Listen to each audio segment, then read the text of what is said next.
Microjig, maker of the gripper. Work safer, work smarter. My wife asked me to make a shelf for our kids' bathroom, and this is the design that we came up with.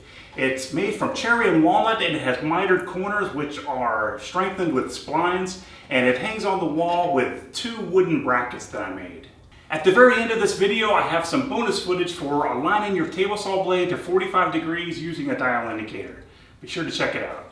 The first step in this process is to get a nice straight edge on all my lumber at the joiner so that I can rip them the rough width. I'm going to rip off 2 strips of lumber that are going to be rejoined back together later with a strip of walnut right down the middle.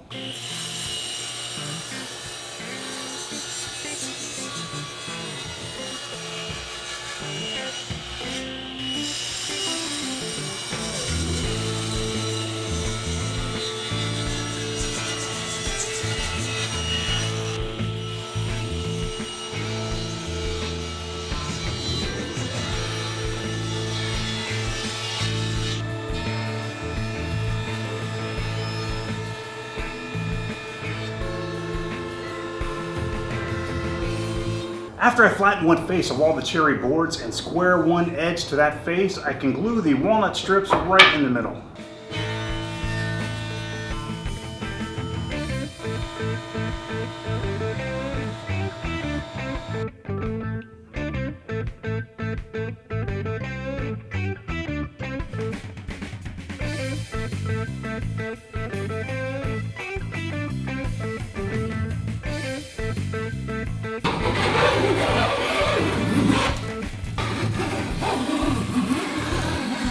Using my hand plane, I took that walnut strip and I flushed it down to the surface of the cherry.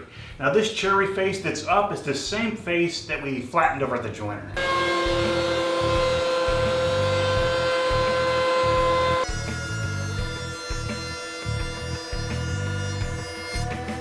In order to cut the miters on the ends of my stock, I adjusted my table saw blade to 45 degrees.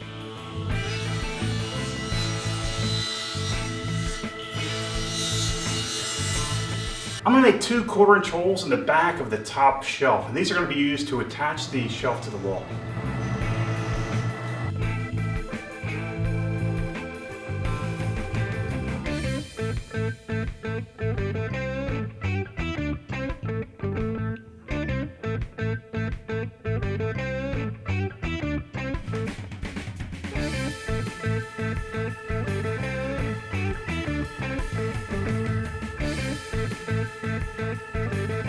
In order to increase the strength of these miter joints, I'm going to put 2 splines in each corner.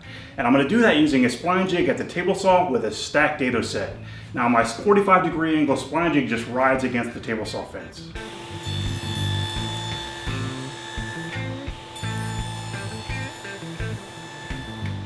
A little blue tape on the back side of the cut helps to prevent chip out. For the splines, I thought I'd use some walnut, and I had a piece of walnut and I scrapped in that was perfect for this.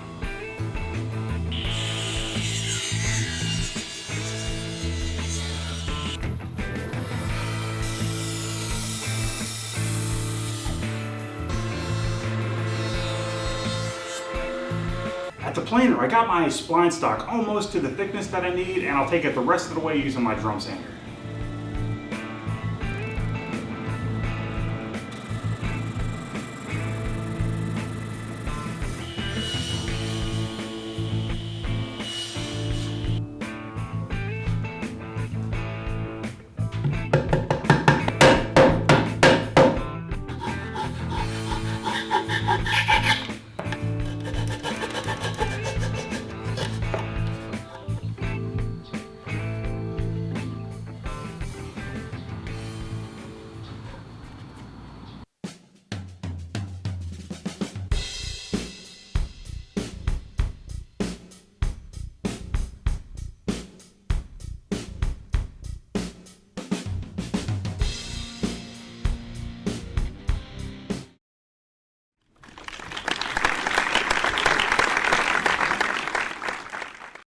But in order to check the accuracy of my 45-degree alignment, I like to use a dial indicator. Let me show you how I do that. I'm using a granite surface plate, which is dead flat, a dial indicator, which is connected to a table saw aligner junior. Now, if you don't have a TS aligner junior, you could probably make something comparable out of wood just for this task. Now, the other thing that I'm going to use is a 45-degree angle block. Now, all I have to do is slide the 45-degree angle block into the side of the dial indicator until it makes contact with the bottom point and adjust the face of the dial indicator to 0. Right there. Now I can slide the dial indicator jig into the side of the table saw blade and adjust the table saw blade until it reads 0 on the dial indicator phase. Right there.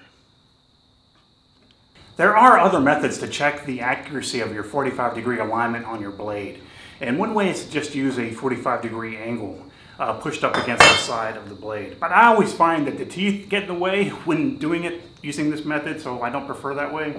Another way is to use something called a Wixie angle gauge, where you just put it on the side of the blade. I think it's magnetic. I don't have one in the shop. I've never used one before, but that's just another option.